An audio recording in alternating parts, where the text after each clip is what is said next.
defense than if all you have is offense. Yeah. But then again, you know, How to Train Your Dragon, a Western story, Rising of the Shield Hero, Eastern story. So there's definitely some cultural differences there. But And I think that's something that's important that we need to acknowledge, especially when it comes to anime, because there's a lot of people from Western audiences who have a hard time understanding anime, and that's something that we've seen, especially with Alita Battle Angel coming on out. People are looking forward to Detective Pikachu, and I hear it a whole lot out there on YouTube and from others that I talk to in person. They're just like, it's not that they will basically say it's not American. I don't understand it. yeah.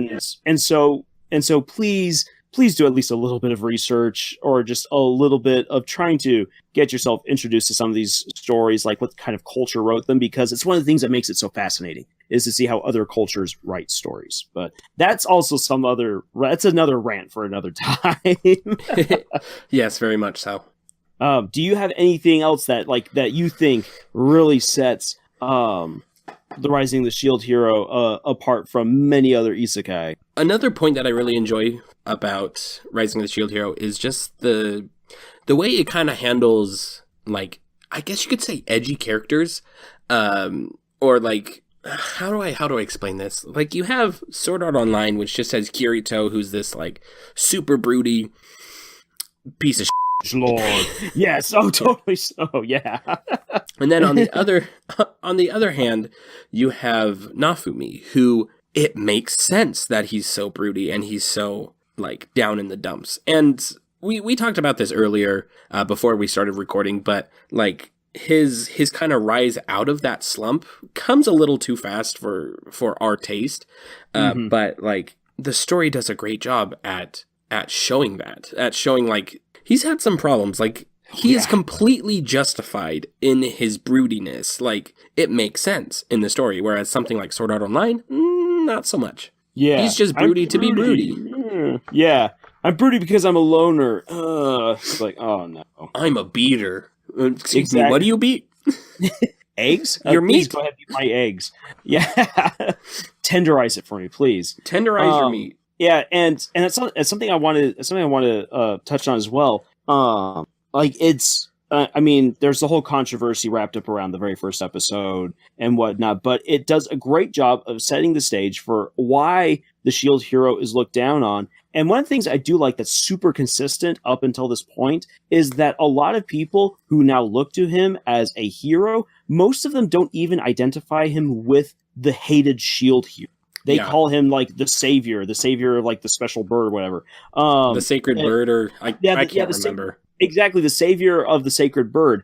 And it's just like, and there's two different points where he hints that he's the Shield Hero to people, and they're like in shock. Yeah. They're like, there's no way that you can be the same person as that Shield Hero, who is the scum of the earth.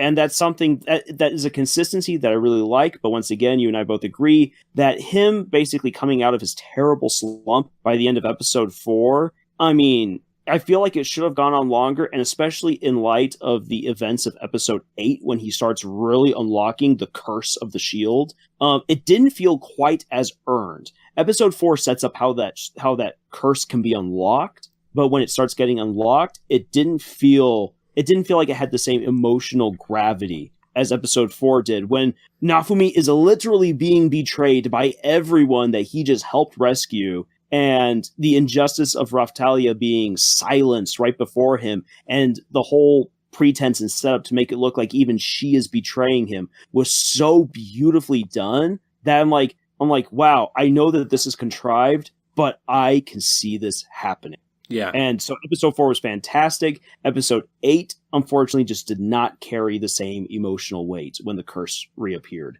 So it's like, that's, once again, it's both a compliment towards the series, but a criticism towards how the storytelling has evolved. Yeah. And I think it's kind of hard to say at this point, since we're only 8 episodes in and there's a lot of story left to tell. I know my roommate... 8 episodes as of this recording. Yeah, 8 episodes as of this recording, I should say. Yeah.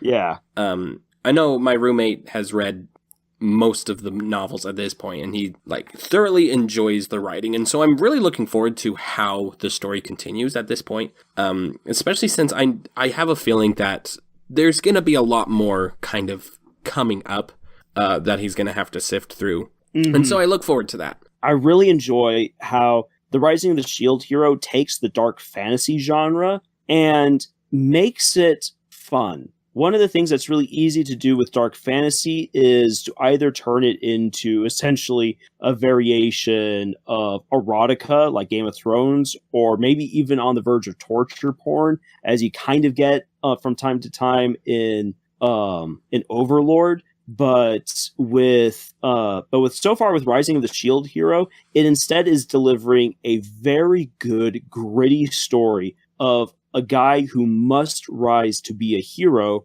despite the fact that everything is set against him. And in a way that is more heroic than him saving people. What's heroic is that he is willing to still do the right thing, even though he is not appreciated for it. Yeah. And so that is something that I feel really makes the show resonate, at least with me as a viewer, than if it were just edgy, Dark Lord, crazy coolness like so many other isekai are. Yeah. And so yeah, that's my final thought on it. Yeah. Well, wonderful. If you liked this, leave us a like and a comment. Also, head on over to our podcast where we have a ton of excellent discussions on all sorts of writing topics, as well as a ton of terrible fanfics that we've read for your listening pleasure. So go over there and check us out, because it's a hoot and a holler, and we love doing it.